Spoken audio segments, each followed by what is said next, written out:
Halo semuanya, kami dari kelompok 5 akan menyajikan sebuah video tentang Pancasila sebagai sistem filsafat. Yuk, langsung saja kita lihat videonya. Hei Del, kamu kenapa? Aku lagi bingung nih masalah matkul Pancasila yang tadi. Emang bagian yang mana sih yang kamu gak ngerti?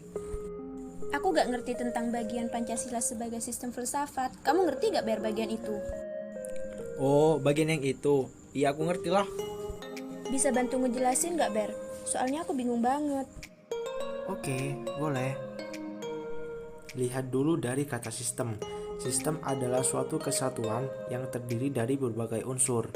Masing-masing unsur mempunyai fungsi sendiri-sendiri, mempunyai tujuan yang sama, saling keterkaitan, dan ketergantungan, sehingga merupakan satu kesatuan yang bulat dan utuh. Lalu hubungkan dengan Pancasila. Pancasila adalah sebuah sistem, karena Pancasila merupakan satu kesatuan yang tidak dapat dipisah-pisahkan. Terus kenapa Pancasila dihubungkan dengan sistem filsafat?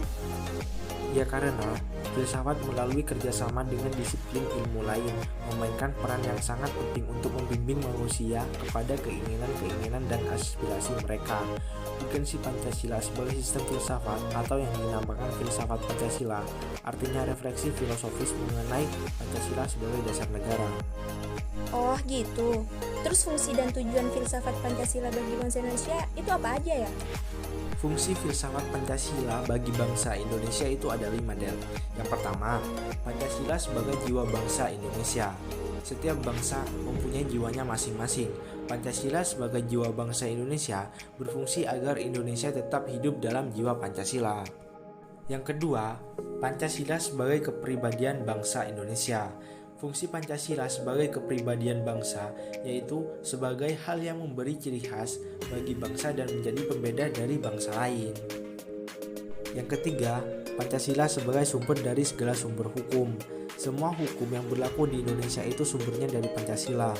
Penempatan Pancasila sebagai sumber dari segala sumber hukum negara adalah sesuai dengan pembukaan Undang-Undang Dasar Negara Republik Indonesia tahun 1945 yang menempatkan Pancasila sebagai dasar dan ideologi negara serta sekaligus dasar filosofis bangsa dan negara, sehingga setiap materi muatan peraturan perundang-undangan tidak boleh bertentangan dengan nilai-nilai Pancasila.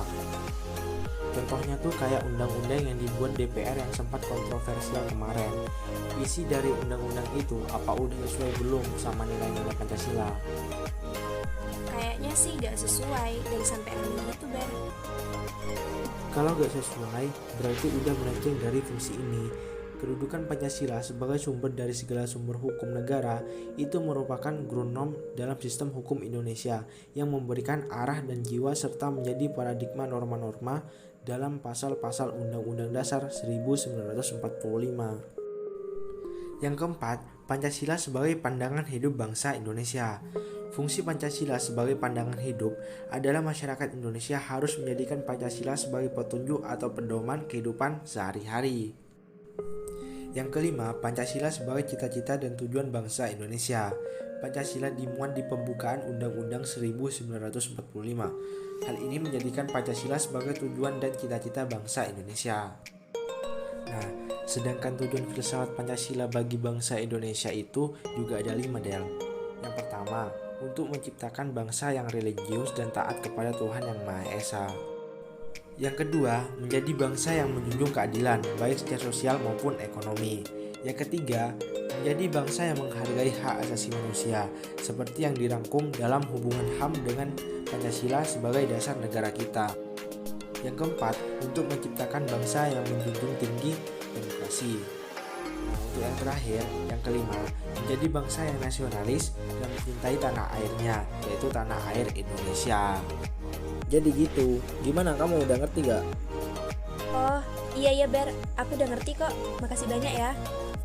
Iya, sama-sama. Misal kalau ada yang mau ditanyain lagi, langsung tanya ke aku aja ya. Oke Ber. Siap. Oke deh, aku ganti dulu.